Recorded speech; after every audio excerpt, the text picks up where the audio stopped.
Setting up first contact.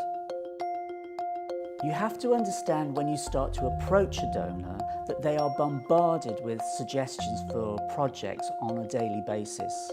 In one of the Eastern Partnership countries where we work, we were told by one donor that they receive up to 20 written proposals a day. So you are in a very competitive environment and you need to really think about that. The best approach is to establish a personal relationship with a person who gives you some money. This is a very hard thing to do, but it is really the best way of getting some funding.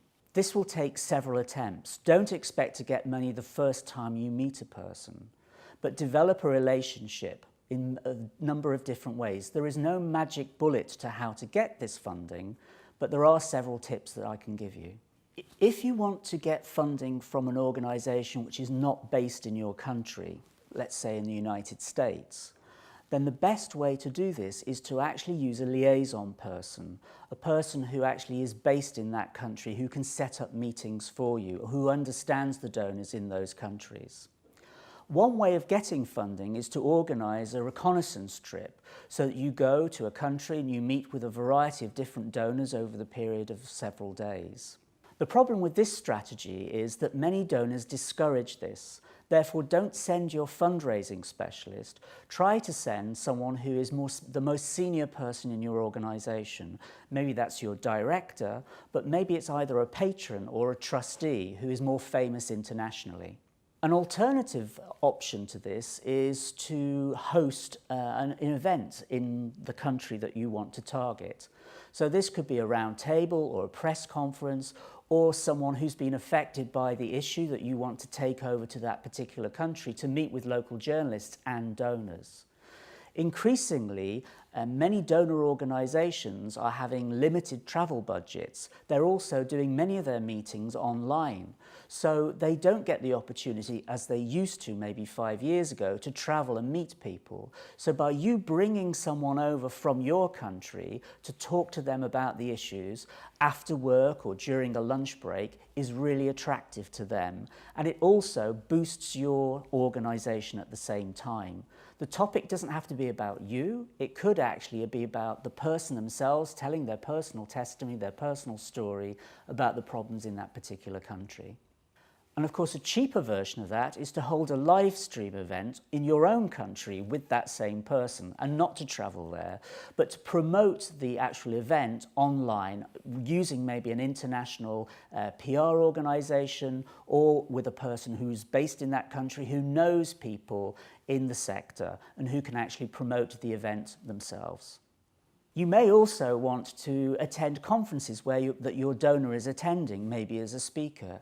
You can go as a speaker, you can maybe chair a breakout session, but you could just go yourself as a participant.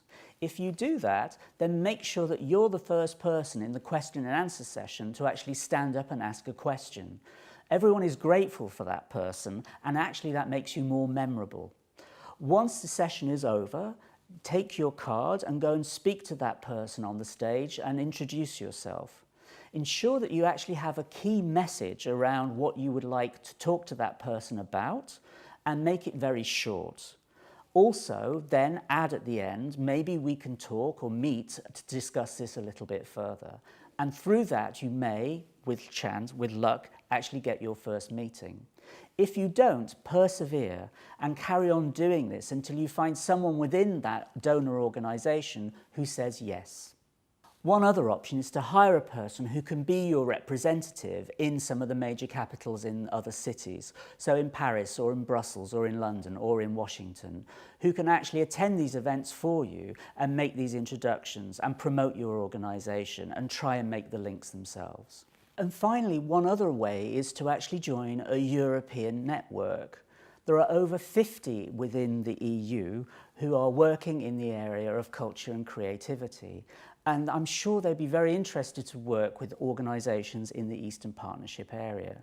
Some of them may say that they actually have annual subscription fees, which may be high, but even if they do, contact them and see whether they're interested in having a representative in your country, and whether there are options for actually having reduced annual subscription rates or even free rates as an introductory offer. Once you do become a member, then actually offer to do something. Don't just be passive. Engage with them. Offer to hold events in your country or to do some work on behalf of their organisation. This will really encourage them to sort of feel more positive about you and maybe link you up with other people who work in similar fields, who may be looking for partners and funding ideas for new programmes that come up. So in short, these are a number of different tactics of how to actually find a partner, how to approach the organisations and the donors that you work with, and tailor it to your own particular needs so that you actually achieve your goals in the way that you want to, under your terms and your conditions in the course of a year.